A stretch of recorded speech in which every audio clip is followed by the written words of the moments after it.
saya.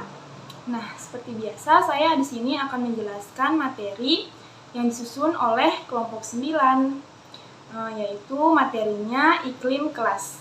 Pengertian iklim kelas, proses pembelajaran adalah proses interaksi belajar antara guru dengan peserta didik, dan antara peserta didik dengan peserta didik lainnya.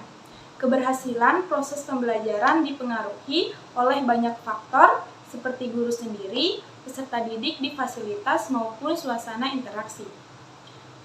Sebagai berbagai faktor tersebut dalam proses pembelajaran di kelas, upaya guru untuk menciptakan iklim kelas juga menjadi faktor yang sangat penting dalam proses pembelajaran. Jenis-jenis iklim. Yang pertama yaitu iklim kelas dengan sikap guru yang otoriter. Yang kedua, iklim kelas dengan sikap guru yang permisif. Yang ketiga, iklim kelas dengan sikap guru yang real. Kemudian, dimensi-dimensi iklim kelas. Mengemukakan ada 3 dimensi umumnya yang dapat digunakan untuk mengukur lingkungan psikis dan sosial. Yang pertama, dimensi hubungan. Yang kedua, dimensi pertumbuhan atau perkembangan pribadi. Yang ketiga, dimensi perubahan dan perbaikan sistem. Yang keempat, dimensi lingkungan fisik. Selanjutnya, saya akan menjelaskan tentang pengertian iklim sekolah. Iklim sekolah didefinisikan secara bervariasi oleh para ahli sebagai hasil dari persepsi subjektif terhadap sistem formal, gaya informal kepala sekolah, dan faktor lingkungan penting lainnya yang mempengaruhi sikap, kepercayaan, nilai, dan motivasi individu yang berada pada sekolah tersebut. Namun demikian, dari beberapa variasi definisi iklim sekolah tersebut apabila ditelah lebih mendalam maka akan mengerucut dalam 3 pengertian. Yang pertama, iklim sekolah didefinisikan sebagai kepribadian suatu sekolah yang membeda-bedakan dengan sekolah yang lain.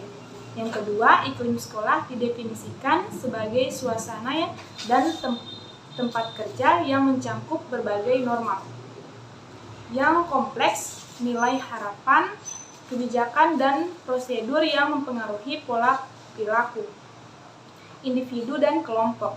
Yang ketiga, iklim sekolah didefinisikan sebagai persepsi individu terhadap kegiatan, praktik, dan prosedur, serta persepsi tentang perilaku yang dihargai, didukung, dan diharapkan dalam suatu organisasi. Selanjutnya, saya akan menjelaskan urgensi iklim sekolah. Uraian mengenai urgensi iklim sekolah didasarkan pada dampak yang dapat ditimbulkannya merujuk kepada berbagai penelitian. Fibey menegaskan iklim sekolah dapat menjadi pengaruh positif pada kesehatan, lingkungan belajar, atau hambatan yang signifikan untuk belajar. Tentang pentingnya iklim sekolah, Marshall memberikan beberapa kesimpulan mengenai pentingnya iklim sekolah bagi sebagai pihak. Selanjutnya, kinerja guru. Yang pertama, pengertian kinerja. Kinerja merupakan kegiatan yang dijalankan oleh tiap-tiap individu dalam kaitannya untuk mencapai tujuan yang sudah direncanakan. Berkaitan dengan hal tersebut, terdapat beberapa definisi mengenai kinerja. Pengertian kinerja guru. Kinerja guru dalam proses belajar mengajar adalah kemampuan guru dalam melaksanakan tugasnya sebagai pengajar yang memiliki keahlian mendidik anak dalam rangka pembinaan peserta didik untuk tercapainya tujuan pendidikan. Keberhasilan seseorang guru bisa dilihat dari kriteria-kriteria yang ada. Apakah telah mencapai secara keseluruhan? Apabila kriteria tersebut telah tercapai secara keseluruhan, menandakan bahwa pekerjaan seorang guru telah dianggap memiliki kualitas kerja yang baik. Sebagaimana telah disebutkan dalam pengertian kinerja bahwa kinerja guru adalah hasil kerja yang terlihat dari serangkaian kemampuan yang dimiliki oleh seseorang yang berprofesi sebagai guru. Sekian video dari saya, mohon maaf kalau ada kesalahan kata-kata. Wassalamualaikum warahmatullahi wabarakatuh.